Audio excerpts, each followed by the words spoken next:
사실은 이게 핵심이라고 볼 수도 있는 저만의 술기입니다. 왜냐, 저도 오랜 기간 동안 자가누경골 코 수술을 전문으로 하면서 안녕하세요. 디아이 성형외과 닥터눈코익 정현희 원장입니다. 오늘은 자가누경골 코 수술 후 와핑 현상이 왜 생기는지, 그리고 와핑 현상을 막을 수 있는 여러 세부적인 술기들까지 함께 알아보겠습니다. 콧대 코끝 자가누경골을 고민 중이시라면 이런 기본 내용 정도는 숙지하시고 수술 받으셔야 되겠죠.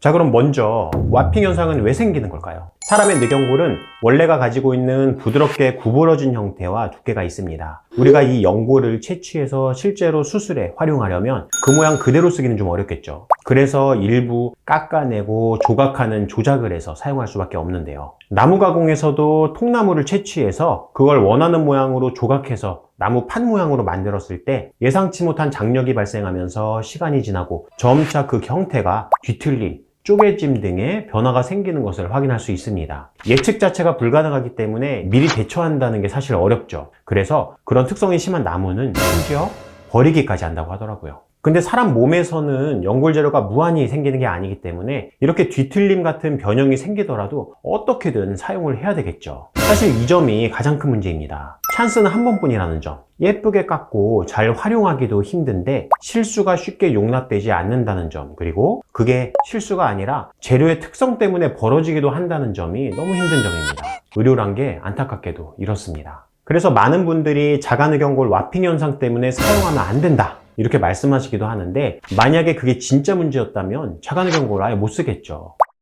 그럼 뒤틀림을 최소화시키려면 어떻게 해야 될까요? 가장 좋은 것은 채취된 모양 그대로 활용하는 것입니다. 연골을 조각할수록 그런 뒤틀림 변형의 발생 가능성이 높아지기 때문에 조작을 최소한으로 하고 활용하는 것이죠. 근데 그러면 콧대처럼 아름다운 모양으로 누경골을 넣어야 되는 부위나 휘어진 형태의 연골을 어쩔 수 없이 직선 모양으로 활용하는 데 있어서는 문제가 생기겠죠. 와핑이 너무 심해서 자가누경골 수술하면 안 된다, 이렇게 말씀하시는 분들도 계시는데, 그분은 아마도 자가누경골 술기를 제대로 배우지 못하시고 누경골을 단순히 재료로만 채취해서 기존 수술 방식대로 절편 형식으로 잘라서 중격에 덧대어가며 사용하시던 분일 가능성이 아주 높습니다. 엄청나게 휘고 그 정도도 불규칙적이라서 그거를 밸런스를 잘 맞춰서 하면 된다고 하시는데, 그건 수술 당시의 얘기죠. 수술 후 경과 중에는 또 상황이 달라지게 됩니다. 수술 방법에 따라서, 그리고 예방술기의 적용에 따라서 생각보다 와핑이 흔하지 않다는 건 자가누경골을 전문으로 다루던 의료진들은 이미 오래전부터 알고 있던 내용이죠. 이런 뒤틀림을 예방할 수 있는 술기들이 이미 예전부터 발전해 왔습니다. 와핑 현상은 충분히 예방할 수 있고, 와핑 예방 술기를 적절히 사용하면 와핑 현상으로 인한 문제를 최소화시켜서 사용할 수 있습니다.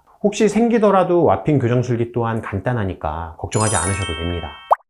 그럼 그 예방 술기에는 구체적으로 어떤 것이 있을까요? 환자분들도 아시면 좋겠지만 이 영상을 보시는 의사 선생님들도 꼭 아셔야 되는 점입니다. 다만 의사 선생님들께서는 유튜브로 배우지 마시고 책으로도 배우지 마시고 수술 집도의에게 직접 수술 교육을 받아서 환자분께 적용하시기를 바랍니다. 첫 번째, 가급적이면 조작을 최소화해서 사용한다입니다. 쉽게 말해서 연골을 썰어 쓰지 말고 통연골을 쓰라는 말입니다. 이를 위해서는 많은 경험이 필요하죠. 왜냐? 어떻게 쓸지를 미리 충분히 상상하고 조직을 채취해야 되거든요. 경험이 부족하면 미리 상상하고 그 시나리오대로 수술을 한다는 게 쉽지는 않습니다. 환자 가슴통을 만져보고 쓰기 좋은 연골을 미리 확인한 뒤에 해당 연골에 대한 접근 가능한 절개선을 가해서 연골을 필요한 만큼 딱 채취해야죠. 거기에 실제 들어가서 조직을 채취해보면 여러 가지 변수가 있기 때문에 그 변수에도 적절히 대응할 수 있는 전략을 준비하고 위치를 정해야 됩니다. 두 번째, 와핑 현상은 연골을 채취하여 조작한 뒤에 초반에 가장 심하게 발생한다고 합니다. 일반적으로 30분 내지 1시간 내에 발생하는 변형이 전체적인 변형 가능성을 예상하는 기준이 될 정도로 초반 변형 여부를 확인해야 되는데, 이런 이유 때문에 누경골을 코수술하기 전에 미리 채취하고선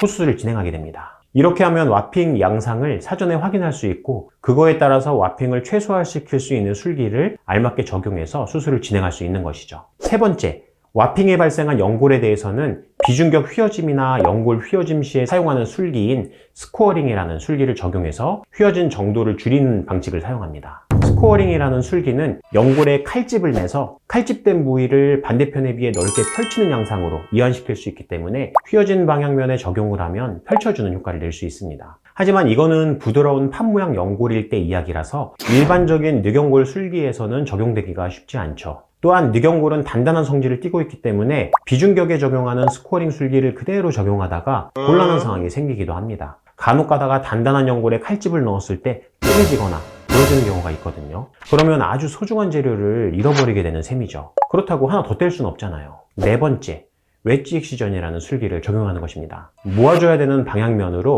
세모 모양의 연골 조각을 절제하고 벌어진 부위를 실로 단단하게 봉합해서 모아주는 것입니다. 이러면 틀어진 연골을 정상적인 방향으로 일부 조정해 줄 수 있겠죠. 그리고 다섯 번째, 인공물질이긴 하지만 단단한 성질을 띠고 있는 인체용 금속 와이어를 사용하는 것입니다. 단단한 일자 철사 형태로 가공한 다음에 이 철사를 틀어지려고 하는 늑연골의 중심에 삽입하는 것이죠. 그러면 단단한 성질 때문에 늑연골이 휘어짐을 버틸 수가 있습니다. 단점이라면 단단한 철사가 혹시라도 연골 일부가 흡수되거나 해서 노출이 된다면 그게 피부나 조직을 자극해서 큰 문제를 일으킬 수도 있다는 점입니다. 그리고 마지막인데 사실은 이게 핵심이라고 볼 수도 있는 저만의 술기입니다. 왜냐, 저도 오랜 기간 동안 자가늑연골 코 수술을 전문으로 하면서 위 예방 술기들을 능숙하게 숙달해서 이리저리 활용을 해서 와핑을 예방하는 노력을 많이 했지만 그럼에도 불구하고 와핑이 생길 가능성을 일부는 받아들여야 할 수밖에 없었거든요. 위의 내용은 책과 논문에도 많이 나오는 내용인지라 늑연골에 도전하시는 의사 선생님들이 포기하는데 이유가 사실 있긴 합니다. 와핑이 생길 수도 있습니다. 생각보다 꽤. 근데 그 과정에서 그거를 극복하고자 여러 가지 시도와 노력을 한 끝에 만들어낸 방법입니다. 죄송하지만 이건 저희 병원을 믿고 찾아주시는 환자분들을 위해서 자가늑연골 코재수술 전문병원에 숨겨진 비기로 남겨두도록 하겠습니다. 하지만 위에 말씀드린 예방 술기들만으로도 상당 부분에 대해서는 와핑을 예방할 수 있으니까 잘 활용하면 충분히 좋은 결과를 얻으실 수 있으리라고 믿습니다. 오늘은 자가늑연골 코 수술의 와핑 현상에 대해서 알아봤습니다. 꼭 자가늑연골 경험이 없으신 분들께서 자가늑연골 아주 무섭고 부작용 많은 수술처럼 겁을 잔뜩 주셔서 겁먹은 모습으로 진료받으러 오시는 분들이 있어요. 근데 생각보다 안 무섭고 간단한 수술입니다.